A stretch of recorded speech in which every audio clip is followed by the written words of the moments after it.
Sold by her own father, she travels in silence in a cart surrounded by armed men.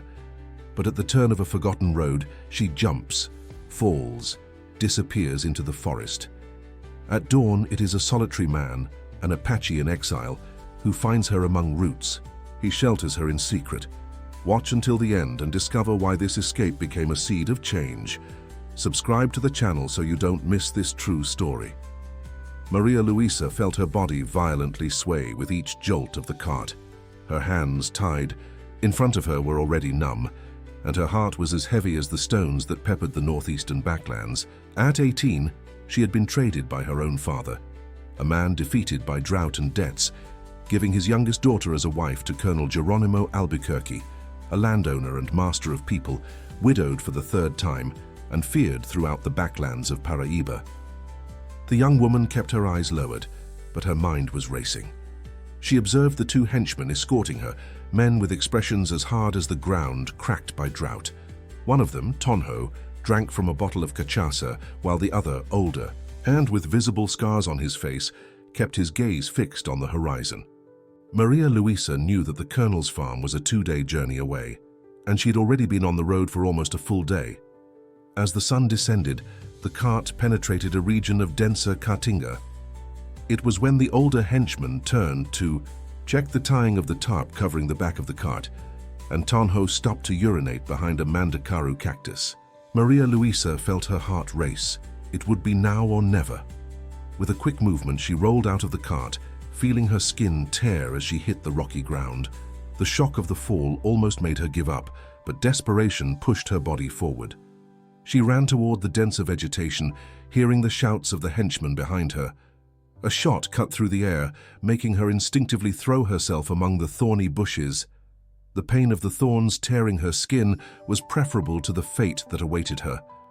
She continued crawling, moving as far away from the path as possible, while she heard the men's voices growing distant. Night fell quickly, as happens in the backlands, and Maria Luisa, exhausted and wounded, found shelter under an ancient huasero tree. There, with her body trembling from fear and exhaustion, she lost consciousness. Dawn brought the distant song of a hummingbird and the marked face of a man. Maria Luisa woke with a start as she felt a calloused hand touching her forehead. She instinctively backed away, but the pain in her ankle made her moan. The man, who seemed to have emerged from the backlands itself, raised his hands in a sign of peace. His face, sunburned, had indigenous features mixed with the characteristic hardness of men from that land. His black long hair was partially tied, and his eyes, deep and calm, conveyed an inexplicable security. "I won't hurt you," he said in a low and melodious voice, a contrast to his rustic appearance. "My name is Tiburcio." Maria Luisa hesitated, but something in that man's gaze calmed her. "Maria Luisa," she responded, her voice almost a whisper. "They will come back looking for me." Tiburcio nodded, understanding without the need for many words. "Can you walk?" he asked, offering a small canteen with water. When she shook her head, he signaled that he would carry her. With a fluid gesture, he lifted her in his arms, carrying her as if she weighed little more than a child. They walked in silence through trails invisible to untrained eyes. Tiburcio moved with the confidence of someone who knew every inch of that territory. After what seemed like an eternity, they arrived at a small mud house, almost invisible among the caatinga vegetation. The simple dwelling had a small yard where medicinal plants grew in improvised containers, showing a care that contrasted with the rusticity of the place. Inside the house, a pair of caatinga parakeets stirred with their arrival. In the corner, a small goat, still a kid, raised its head with curiosity. "Little one," Tiburcio introduced, carefully placing Maria Luisa on a mat. Her mother was taken by hunters. "She's under my protection now." Maria Luisa observed the fragile animal and Tiburcio's protective gaze. There was something deeply gentle about that solitary man. As he prepared an herbal tea and treated her wounds with a strong-smelling balm, she began to feel the weight of fatigue again. Before falling asleep, she heard him say, "Rest. Here you are safe." In the days that followed, Maria Luisa regained her strength. She discovered that Tiburcio was the son of a Potiguara woman and a backlands cowboy. He had learned the secrets of plants from his mother and how to survive in the Caatinga from his father. He had lived alone for years, since his village was expelled from their lands by farmers. He refused to go to the distant reservation where some relatives had settled, preferring to stay close to the ancestral lands, living off the land and small services he provided to the poorest communities in the region. One afternoon, while they were having coffee grounds in the yard, they heard the distant sound of horses. Tiburcio quickly extinguished the fire and took Maria Luisa inside. "They're the colonel's men," he whispered. "They won't give up easily." Maria Luisa felt panic rising again. "I need to leave. I don't want to bring problems to you." Tiburcio looked at her for a long time, his eyes reflecting the light that entered through the cracks in the mud wall. "You are not a problem," he answered simply. "You are a person, and no one should be the property of another." As the hooves of the horses approached, Tiburcio picked up the little goat in his arms and led Maria Luisa to a hiding place under the wooden floor of part of the house. The space was tight, but enough to shelter the three of them. Down there in the darkness, Maria Luisa felt Tiburcio's hand holding hers, while the little goat trembled between them. In that moment, something silent and profound formed. A bond that went beyond words, forged in shared danger, and the mutual protection they now felt was their mission. Time acquired a new dimension in the mud house, hidden among the Caatinga vegetation. For Maria Luisa, the days began to flow marked by small rituals. The awakening with the birdsong, the care for the medicinal plants that Tiburcio cultivated with the patience of a saint, the stories exchanged in low voices, while Little One, the orphaned kid goat, nestled between them during the cool nights. Trust grew like the plants in the yard. Slowly but persistently, Tiburcio revealed himself to be a man of few words, but each one carried the weight of truth.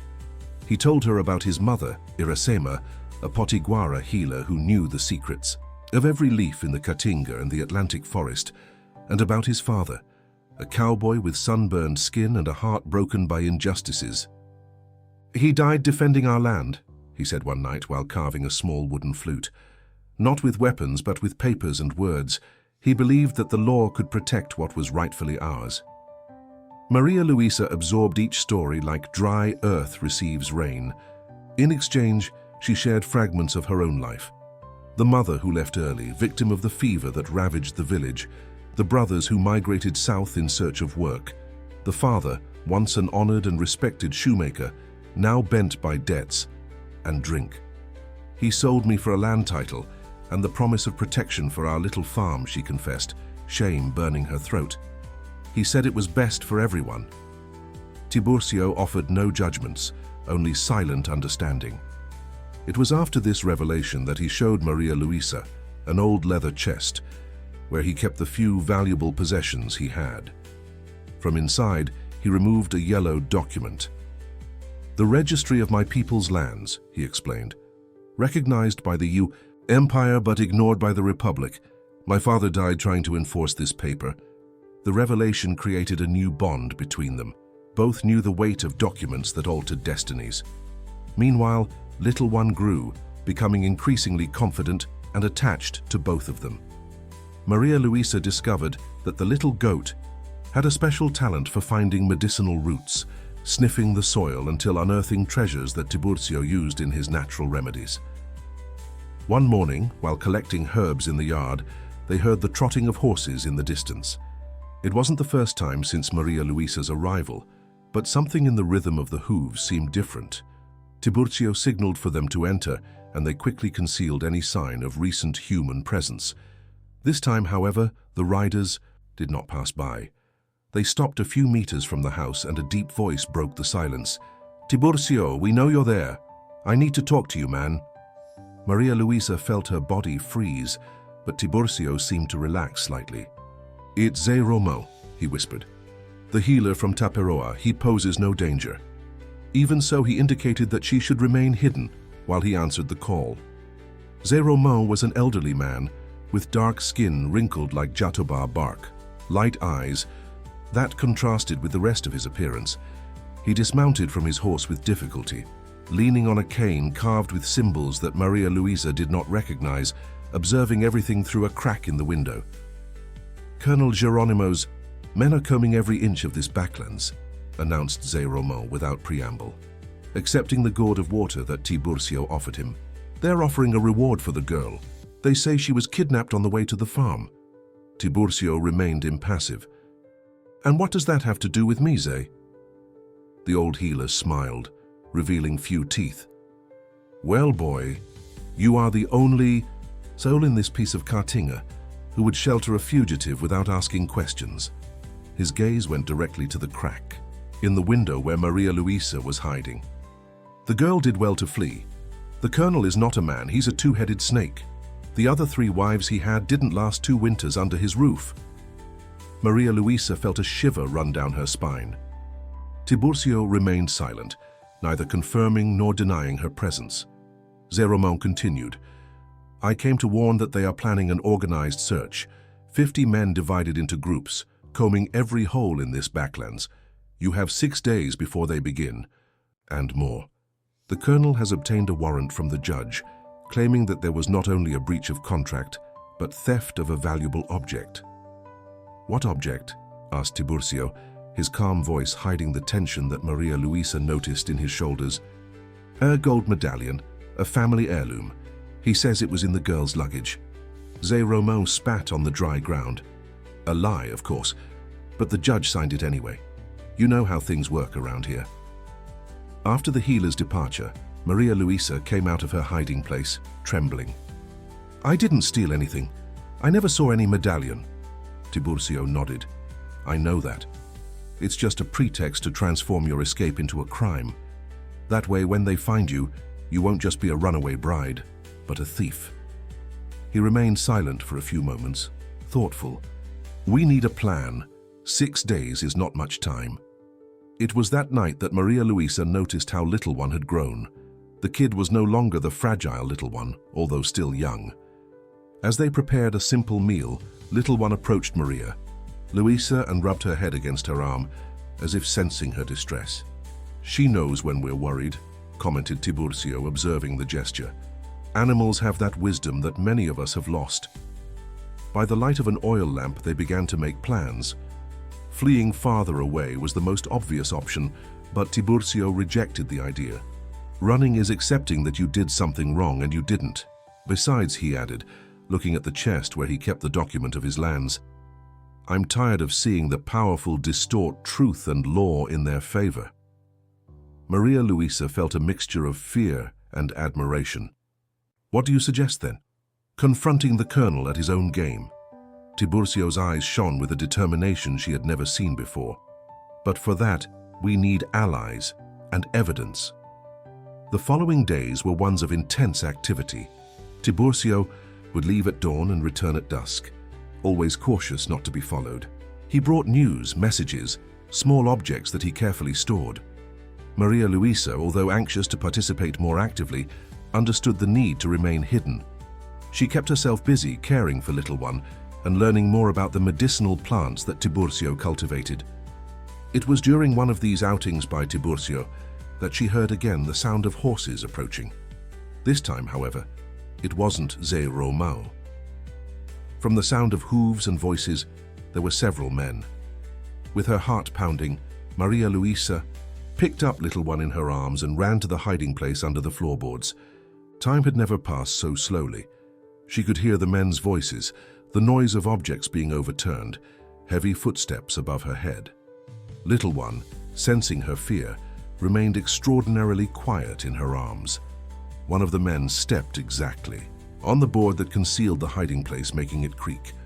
Maria Luisa held her breath, pressing the little goat against her chest.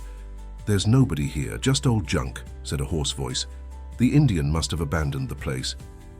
"The colonel won't like this at all," replied another. "He said he wanted the girl and the half-breed who hid her." "Let's burn the house then, leave a message." Maria Luisa felt her blood freeze. Without thinking twice, she covered little one's muzzle with her hand, preventing her from making any sound. She heard the sound of liquid being poured, probably kerosene, and then the striking of a match. The smell of smoke began to penetrate through the cracks in the floorboards. She would have to come out and surrender, or they would die suffocated or burned. She was about to push the board when she heard a shout, followed by gunshots and the frightened neighing of the horses. Then silence. The board of the hiding place was lifted, and Maria Luisa prepared for the worst. But it was Tiburcio's eyes that looked at her, intense and concerned. "Are you okay?" he asked, helping her out. The house was intact, with no sign of fire beyond a small scorched mark on one of the walls. "What happened?" she asked, still trembling, while little one jumped from her arms and ran to the yard. "Zé Romão and some friends," answered Tiburcio simply. "They were watching the house, suspecting something like this might happen." "Maria." Luisa hugged him impulsively, feeling his strong arms envelop her after a moment of hesitation. It was the first time they had touched in that way, and the contact brought a wave of emotions that neither was prepared to name. When they moved apart, both avoided each other's gaze, embarrassed by the intensity of the moment. "We still have 3 days," said Tiburcio, breaking the silence. "And now we have more allies than the colonel imagines." That night, sitting around a small fire in the yard with little one asleep between them, Tiburcio revealed his plan.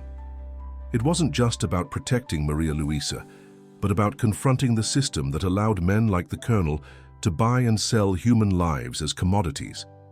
A system that had expelled his people from their lands, that reduced women to possessions, that transformed the law into an instrument of oppression. "It won't be easy," he warned, "and the danger is real." Maria Luisa watched the fire dancing, reflecting on Tiburcio's marked features. She thought of the father who had sold her, the colonel who had bought her, the men who had almost killed her today. Then she looked at little one, the small animal that, even orphaned and vulnerable, had found protection and now grew strong and confident. "I'm with you," she answered simply. And in that simple response was everything that needed to be said. The fire crackled, sending sparks to the starry sky of the backlands, while the bond between them strengthened, silent and deep, like the roots of the Juazeiro that survives the most severe droughts. The Taparoa fair seethed under the relentless sun of that Saturday morning. Between stalls of flour, rapadura, and sun-dried meat, the buzz grew like the heat. There was something different in the air, a palpable tension that mixed with the smell of tanned leather and spices. The colonel's henchmen circulated in groups, of 2 or 3 suspicious looks, scanning each face, each movement. Hidden under a wide-brimmed straw hat and clothes borrowed from a young cowboy, Maria Luisa felt her heart hammering against her ribs. It was the first time she had left the safety of the mud house since her escape.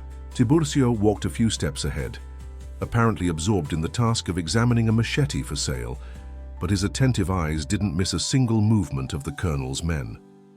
"Keep your head down and stay close to Zé Romão," he had instructed, before they left. "If something goes wrong, he will take you to a safe place." The old healer waited by a stall of medicinal herbs, feigning interest in a bunch of rue. At his side, a young woman with vivacious eyes observed the movement. Dandara, Zé Romão's granddaughter, had the same capacity as her grandfather to perceive what was invisible to common eyes. "They are nervous," whispered Dandara when Maria Luisa approached, pretending to examine a handful of rosemary. The colonel gave an ultimatum. Either they find you by the end of the week, or they lose their jobs. Some may even lose more than that. Maria Luisa swallowed hard, fear growing again. However, it was no longer just for herself that she feared. In the last few days, she had met people who risked everything to help her. Tiburcio, Zé Romão, Dandara, and others whose names she could barely pronounce. Simple people of the backlands, united by silent resistance against the oppression of the powerful. "There he is," murmured Zé Romão, discreetly indicating with a movement of his chin. At the other end of the fair, a corpulent man in a light suit and Panama hat descended from a gleaming pickup truck. Even at a distance, the presence of Colonel Geronimo imposed itself like a shadow over the fair. Men touched their hats in forced respect. Women lowered their gaze. Children were pulled away from his path. The power and fear he inspired were almost palpable. "I had never seen him before," confessed Maria Luisa, observing the man who would be her husband had she not escaped. "Thank Our Lady for that," replied Zé Romão, That man has a heart drier than the Caatinga in August. The plan was simple in theory, but dangerous in execution. Tiburcio, assisted by Dandara, had gathered testimonies from women who had suffered at the hands of the colonel, abused employees, young women promised in marriage who mysteriously disappeared, widows expelled from their lands. Stories that everyone knew, but that no one dared to tell openly. Along with these testimonies, they had obtained a copy of the marriage contract signed by Maria Luisa's father, a document that, although legal in appearance, revealed the moral rot behind the transaction. The objective was to deliver this dossier to Father Cicero, a young priest recently arrived at the parish of Taparoa, known for his firm stance against social injustices. If they could gain his support, they would have a moral voice strong, enough to publicly confront the colonel, and if everything went as planned, the meeting would happen that morning during the fair. Tiburcio approached, pretending to offer herbs to Zé Romão. "The priest is in the church," he informed in a low voice. "But there are men of the colonel watching the entrance." Zé. Romão nodded, thoughtful. "Dandara knows a path through the back. Go with her while we distract the henchman." The distraction came in the form of Little One, whom Tiburcio had brought hidden in a burlap sack. Strategically released near the vegetable stall, the goat caused the expected chaos, knocking over baskets and scattering merchandise. While the henchmen and vendors ran to contain the animal, Maria Luisa and Dandara slipped away towards the small white church that stood at the end of the main street. The path through the back of the church passed through a small cemetery surrounded by a low stone wall. Dandara guided Maria Luisa between ancient tombs to a side door almost hidden by vines. "The priest usually leaves it open for those who need to pray outside of mass hours," she explained, pushing the rusty door that gave way with a groan. The interior of the church was cool and silent, a welcome contrast to the heat and tumult of the fair. Candles flickered before images of saints and the smell of incense hung in the air. At the altar, a young priest with glasses arranged liturgical objects preparing for the midday mass. "Father Cicero?" called Dandara in a low voice. The priest turned, surprised. His young face showed signs of fatigue, but his eyes were alive and intelligent. "Dandara, what are you doing here at this hour, and who is your friend?" Maria Luisa felt the priest's scrutinizing gaze upon her, as if he could see through the disguise. Before she could speak, the main door of the church opened with a bang. Two of the colonel's henchmen entered, traversing the sacred space with heavy steps. "Father," called one of them, his voice echoing off the stone walls. "Colonel Geronimo would like to speak with you." Father Cicero straightened, an expression of serene determination taking over his face. "Tell the colonel I am busy with preparations for Mass. If he wishes to speak with me, let him come after the celebrations." The henchman hesitated, clearly unaccustomed to hearing refusals. "The colonel is not used to waiting, Father. And I am not used to abandoning my duties to accommodate others' conveniences," replied the priest firmly. "The house of God has its own rules." Reluctantly, the men withdrew. As soon as the door closed, the priest turned to Maria Luisa and Dandara. "Now, tell me quickly what brings you here. I suspect it has to do with the agitation I've felt in the town since I arrived." In a few words, Maria Luisa told her story: the forced marriage contract, the escape, the refuge with Tiburcio, the relentless persecution. As she spoke, Father Cicero's face went from surprise to indignation, and finally to resolution. "What you tell me doesn't entirely surprise me," he said when she finished. "Since I arrived in Taparoa, I have heard rumors about the colonel and his methods. But rumors are just rumors until someone has the courage to speak up." He paused, thoughtful. "You mentioned evidence?" Dandara handed him the envelope that Tiburcio had prepared. The priest examined the documents carefully, his eyebrows rising as he read. "This is..." He hesitated, seeking the appropriate word. "Abominable.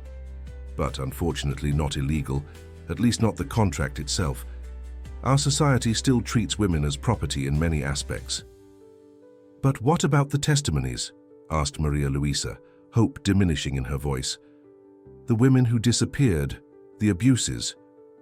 Allegations without concrete evidence, replied the priest, a tone of frustration in his voice. The colonel has the judge in his pocket and the law on his side. He sighed deeply. That doesn't mean we should give up. The justice of men may fail, but there is a higher justice that always prevails, even if it takes time. The sound of raised voices interrupted the conversation. Through the side window, they saw a crowd forming in the square in front of the church. In the center, Tiburcio faced two of the colonel's henchmen, while Zeromo tried to intervene. I need to go, said Maria Luisa, panic growing in her chest. Tiburcio is in danger because of me. Father Cicero stopped her with a firm gesture. Going there now would only make things worse. Dandara, take her to the sacristy and wait there. He adjusted his cassock and walked towards the door. I'll see what I can do. From the narrow window of the sacristy, Maria Luisa observed the scene with growing anguish. The crowd had increased, attracted by the confrontation. Tiburcio remained firm, refusing to yield to the provocations of the henchmen. Zeromo, at his side, tried to calm the spirits without success. Father Cicero emerged from the church, his thin but imposing figure descending the steps with deliberate slowness. The crowd respectfully made way. At the same time, Colonel Geronimo's pickup truck parked in the square, and the man in the light suit descended, followed by more henchmen. What is happening here? Thundered the colonel, his voice accustomed to command rising, above the buzz of the crowd. Your men are accusing this citizen of harboring a fugitive, replied the priest, positioning himself between Tiburcio and the henchman, and threatening to use violence in the middle of a public square. The colonel studied the priest for a moment, then his gaze turned to Tiburcio. This half-breed hid something that belongs to me, father. I am merely claiming my property. No person is the property of another, colonel, replied the priest calmly. Not since the abolition of slavery. A murmur ran through the crowd. The colonel smiled, a cold smile that didn't reach his eyes. I am talking about a legal contract. Father, the girl was promised to me in marriage with all documents signed. And besides, he added, raising his voice for all to hear, she stole a gold medallion, a family heirloom. The murmur increased. Theft was something the community did not easily forgive. Interesting that you mentioned this medallion, said the priest, his casual tone contrasting with the tension of the moment, because I have just received some very revealing documents about you and your business, including about the mysterious circumstances of the deaths of your previous wives. The smile disappeared from the colonel's face. Be careful what you insinuate, father. Not even the cassock will protect you if you cross certain lines. The threat hung in the air, heavy as the midday heat. The crowd, previously hesitant, began to take sides, murmurs of support for the priest mixing with expressions of fear of the colonel's retaliation. It was at this moment that Maria Luisa made her decision. Ignoring Dandara's protests, she left the sacristy and walked resolutely toward the center of the square. The straw hat fell back, revealing her face and her black hair to the surprised looks of the crowd. I am here, Colonel, she announced, her voice firmer than she ever imagined possible. I didn't steal anything of yours, because I never had anything of yours, nor will I be yours, because I am not an object to be possessed. Colonel Geronimo stared at her, surprise and anger mixing in his gaze. You signed a contract, girl. Your father received the payment. A contract that sells me as if I were a head of cattle. Maria Luisa took a step forward, indignation overcoming fear. What kind of man buys a wife? What kind of marriage begins with a commercial transaction? Silence fell over the square. Even the henchmen seemed uncomfortable now, avoiding looking directly at the scene. Tiburcio moved to Maria Luisa's side, his silent presence offering support. You don't understand how the world works, girl, said the colonel, trying to regain control of the situation. Your father owed me money. This was the way we found to resolve the debt. Paying with his daughter's life, intervened Father Cicero, and then inventing a story of theft to justify the persecution. Colonel Geronimo faced the priest, then looked around, realizing that the crowd was no longer intimidated as usual. Years of fear and submission were beginning to give way to something new, indignation, collective courage. I have the law on my side, he insisted, but his voice no longer carried the same conviction. The law of men, perhaps, replied the priest. But there is a higher law, Colonel, one that does not bend to money or power. It was then that Zeromao stepped forward, his fragile old healer's body carrying a dignity that silenced everyone. I saw what happened to your other wives. Colonel, he said, his voice trembling with age but firm with purpose. I saw Donana's bruises before she suddenly fell ill. I saw Josefa's desperation before she accidentally fell into the well. I saw the fear in Sebastiana's eyes before she ran away, never to be seen again. One by one, other residents began to speak up. An old cook who had served in the colonel's house, a cowboy who had worked on his lands, a washerwoman who had taken care of blood-stained clothes. Stories kept for years, maintained in secret out of fear, now emerged into the light of day, encouraged by Maria Luisa's courage. The colonel, for the first time in his life, found himself speechless. His henchmen, sensing the change in the wind, began to discreetly move away. The crowd, previously fearful, now surrounded him with accusing looks. This will not stand, he finally threatened, retreating toward the pickup truck. I have powerful friends. The governor dines at my table. And now he will know what kind of man sits at his table, replied Father Cicero calmly, just as all of us finally know. As the colonel's pickup truck departed in a cloud of dust, Maria Luisa felt the weight of the last few days collapse on her shoulders. Her legs weakened, and she would have fallen if Tiburcio had not supported her. Around her, the crowd slowly dispersed, commenting on the extraordinary events of that fair morning. It's not over, warned Zeromao, approaching. The colonel is not a man to accept defeat. He will return with more force, perhaps with the police, perhaps with henchmen from outside. What do we do now? Asked Maria Luisa, the fatigue evident in her voice. It was Father Cicero who answered, a gleam of determination in his eyes. Now we prepare the defense, not just yours, Maria Luisa, but of all who dared to speak today. What we witnessed was just the beginning. And so, under the relentless sun of the backlands, an unlikely alliance was formed. A young woman who refused to be property, a man who knew the value of freedom, an old man who kept the memories of the community, a priest who believed in justice beyond written codes. United, they formed something that the colonel, with all his money and influence, could never buy or intimidate, a resistance founded on truth and human dignity. As they walked back to the temporary safety of the church, Tiburcio firmly held Maria Luisa's hand. They didn't need words to communicate what was growing between them, a feeling born not of desperation or necessity, but of mutual respect and shared courage. A feeling that, like the Caatinga itself after the first rains, sprouted unexpectedly in soil that many would consider sterile, proving that even in the most adverse circumstances, life and love find their way. Dawn arrived covered by a mantle of stars, so bright in the backland sky they seemed reachable. In Zeromo's small house, away from the center of Taparoa, the silence was interrupted only by the soft crackling of the fire and the quiet breathing of little one, asleep in a corner.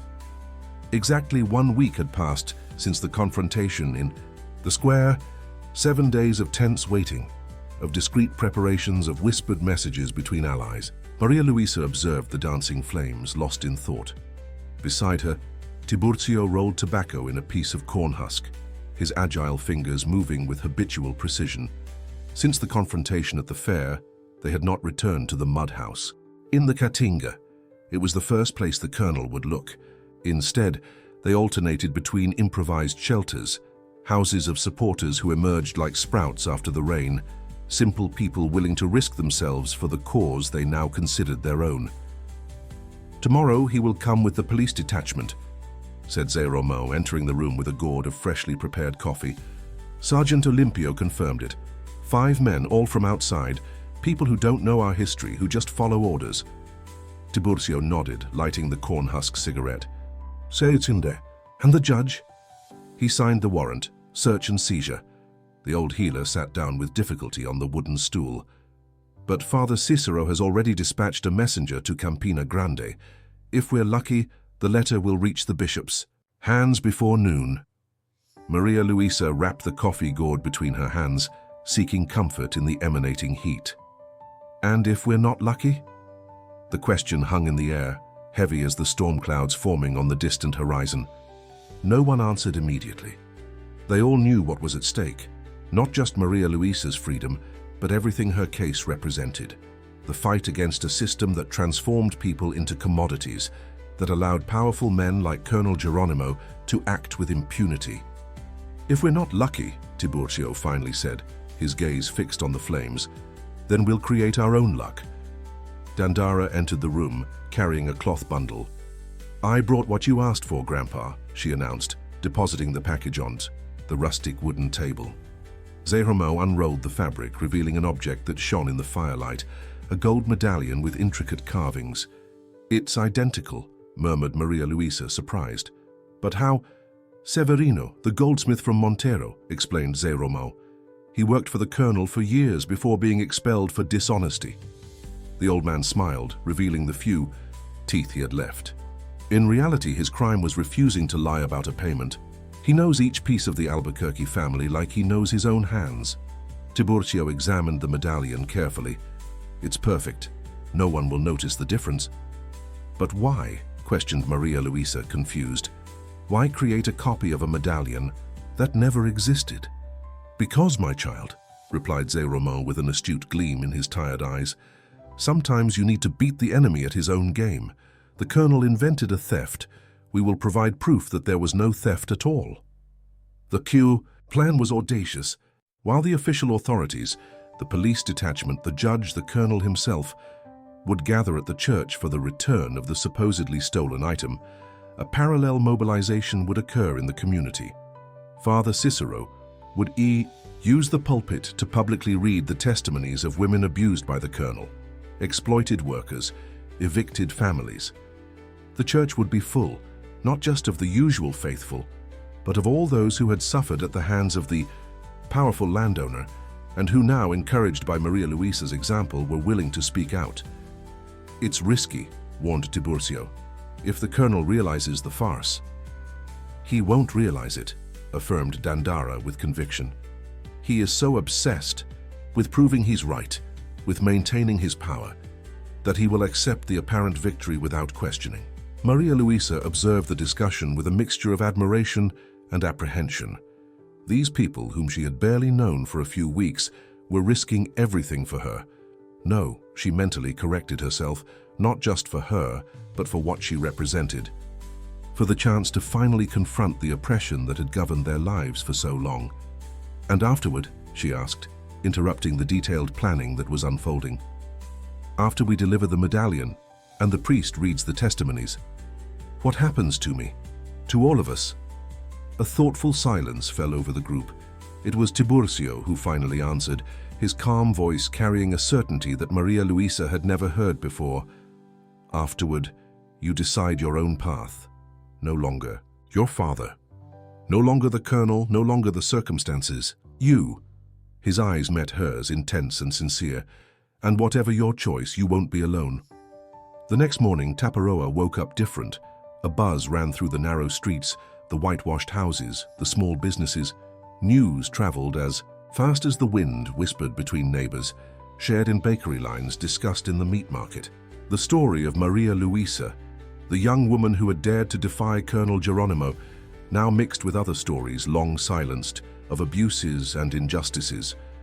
The Church of St. Sebastian, small and simple, was fuller than on the days of the patron saint's festival.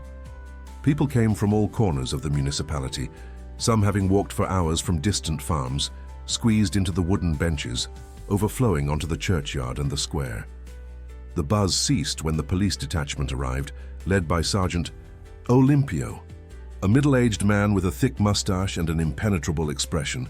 Right behind, the colonel's pickup truck parked and the man descended wearing his best suit, accompanied by the municipal judge, Dr. Teofilo, a thin subject with round glasses who seemed perpetually uncomfortable. The silence was absolute. When the three men, the representatives of the economic, judicial, and military power of the region, entered the church, Father Cicero awaited them at the altar, impeccable vestments, serene expression. At his side, Zeromo remained erect, supported by his carved cane, his wrinkled face impassive. "We are here," began the priest, his clear voice echoing off the church walls to witness an act of justice and reconciliation. Colonel Geronimo's eyes scanned the crowd, searching for Maria Luisa's face. He didn't find it. Instead, he saw dozens of gazes that no longer averted from his. Gazes that, for the first time, showed not fear, but determination. As is public knowledge, continued the priest, there have been serious accusations against the young Maria Luisa, daughter of Su Manuel the shoemaker, accusations of breach of marital contract, and theft of a valuable item belonging to the Albuquerque family.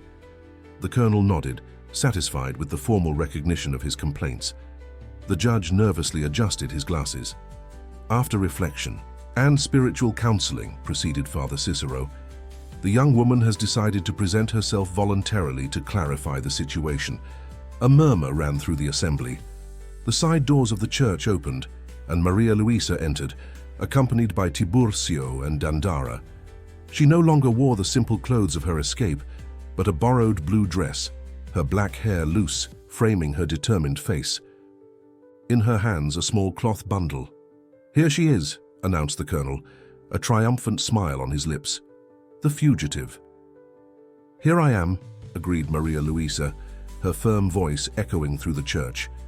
"Not as a fugitive, but as a free woman who chooses to face unjust accusations." She walked to the altar, where she placed the bundle on the communion table. With deliberate gestures, she unfolded the cloth, revealing the golden medallion that shone under the light that entered through the church windows. "This is the medallion that you allege I stole," she said, facing the colonel directly. "As you can see, it is intact, never left its original packaging. I didn't steal it, Colonel. In fact, I never saw it until Zeromao showed me a detailed description." Colonel Geronimo approached, examining the piece with narrowed eyes. For an instant, Maria Luisa feared he would notice the substitution, but the man's pride would not allow him to admit any doubt. After a tense moment, he nodded. "This is indeed the medallion of the Albuquerque family," he confirmed, extending his hand to take it. "A fourth-generation heirloom," Father Cicero intervened smoothly. "Then the accusation of theft is resolved, isn't it? The young woman voluntarily returned an item she claims never to have possessed." The colonel hesitated, perceiving the verbal trap. If he accepted the medallion as returned, he implicitly accepted that Maria Luisa had it at some point. If he questioned it, he undermined his own accusation. "There remains the question of the marriage contract," continued the priest, without waiting for an answer. "A legal agreement between you and the girl's father." "Exactly," intervened the judge, apparently relieved to return to more familiar ground. "A duly registered contract with all legal formalities.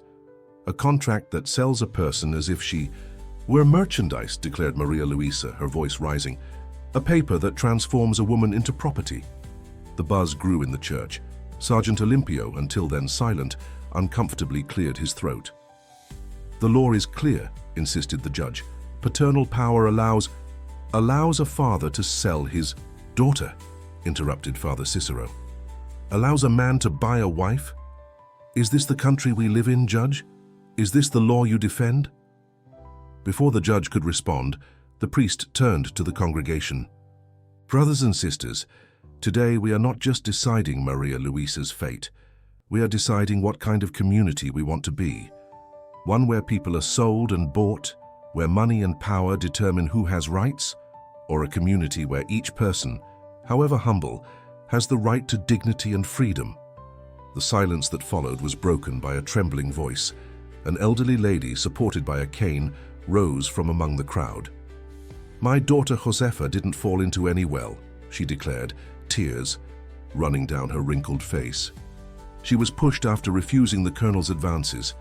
Everyone knew, but no one said anything. I also kept quiet, out of fear, but no more." One by one, others stood up. A former cowboy from the Albuquerque farm, a seamstress who had worked in the big house, a merchant who had gone bankrupt when he refused to provide merchandise on endless credit. Stories of abuse, extortion, violence, stories long buried under the weight of fear, now emerging into the light of day. Colonel Geronimo, for the first time in his life, seemed diminished. His face went from the red of anger to the white of shock as more and more people spoke up. "This is a conspiracy," he finally accused, turning to Sergeant Olympio. "Arrest these people for slander and defamation. Arrest the girl for breach of contract." The sergeant didn't move. His eyes scanned the crowd, then turned to the colonel. "I see no crime being committed here, Colonel. I see citizens exercising their right to speak." "You work for me," exploded the colonel. "I pay your extra salary." A shocked murmur ran through the assembly. Judge Dr. Teofilo paled, discreetly moving away from the colonel. "I work for the state," replied the sergeant with dignity. "And I have just heard a confession of corruption." It was the decisive moment. The colonel's power, built on fear and silence, was crumbling as the truth emerged. Without his usual allies, the intimidated police, the bribed judge, the terrified population, he was just a man, and a man whose evil was now exposed for all to see. "This will not stand," he threatened, retreating toward the door. "I have friends in the state government in the capital." "Then go get them," replied Father Cicero serenely. "But know that your actions are now in the light, and light is the greatest enemy of injustice." When the colonel left the church, followed by his driver, an almost palpable transformation occurred in the environment. The collective fear that had dominated Taparoa for decades began to dissipate, replaced by something new: hope. Maria Luisa, still standing before the altar, felt Tiburcio approach. Her heart accelerated when he took her hand in his, a public gesture that said more than 1,000 words. "What happens now?" she asked in a low voice, just for him to hear. Tiburcio's eyes, always so intense, softened as they met hers. "Now we begin again. Not as property of each other, but as companions. If that is what you desire." Maria Luisa felt a wave of emotion so intense it almost knocked her down. It wasn't just relief at being free from the contract, nor just gratitude for the support received. It was something deeper, more true, the recognition that, for the first time in her life, the future truly belonged to her. "It is what I desire," she answered simply. In the weeks that followed, significant changes occurred in Taparoa and surrounding areas. Colonel Geronimo, facing investigations into his business and formal accusations from the women he had abused, abandoned the region, taking refuge in a distant property. Judge Dr. Teofilo requested a transfer to another district. The police detachment came to be commanded by Sergeant Olympio, now promoted to lieutenant, a man who believed that the law should protect everyone equally. Maria Luisa and Tiburcio rebuilt the mud house in the Caatinga, expanding it to include a space where she could teach the children of the region, not just to read and write, but also about medicinal plants, ancient stories, respect for the land, and for all forms of life. Little One grew strong and healthy, and soon other rescued animals joined her: a mistreated donkey, an abandoned dog, injured birds that Tiburcio healed with infinite patience. On a particularly hot afternoon, almost 6 months after the events in the church, Zé Romão and Dandara came to visit them, bringing news from the city and a special gift: seeds of flowers resistant to drought. "For the stone circle," explained Dandara, handing the small package to Maria Luisa. "Tiburcio told us you wanted to create one." The stone circle had become Maria Luisa's personal project, a circular space marked by stones collected from the surroundings, each representing a person who had helped her in her journey. In the center, she planted flowers that, against all odds, bloomed in the aridity of the backlands. "It's a symbol of resistance," she had explained to Tiburcio when she began to build it, "of how beauty can be born in the most unlikely places." As the four conversed in the shade of the Huazero, watching Little One and her animal companions playing in the yard, Maria Luisa reflected on the journey that had brought her here. From the desperation of escape to the security of this home, built with love and mutual respect, from loneliness to community, from fear to courage. "You know," said Zé Romão, observing the horizon where the sun began its descent, "what happened in Taparoa is spreading. Other communities are questioning their own colonels, their own unjust contracts. Like a fire in the Caatinga," commented Tiburcio, a rare smile illuminating his marked face. "Impossible to contain once it starts."